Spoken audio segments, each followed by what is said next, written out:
Srisailam dam వద్ద విషాద ఘటన చోటు చేసుకుంది. డ్యాం వద్ద విధులు నిర్వహిస్తున్న ఎస్పీఎఫ్ కానిస్టేబుల్ పిల్లి వీరస్వామి తేనెటీగల దాడిలో మృతి చెందారు. ఘటన డ్యాం ప్రాంతంలో తీవ్ర కలకలం రేపింది.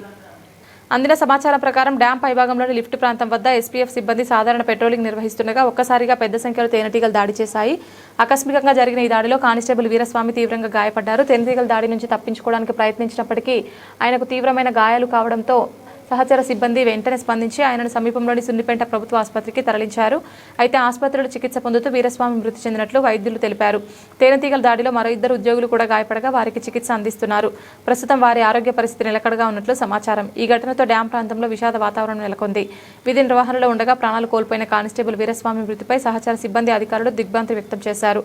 ఈ ఘటనపై ఉన్నతాధికారులు వివరాలు సేకరిస్తున్నారు.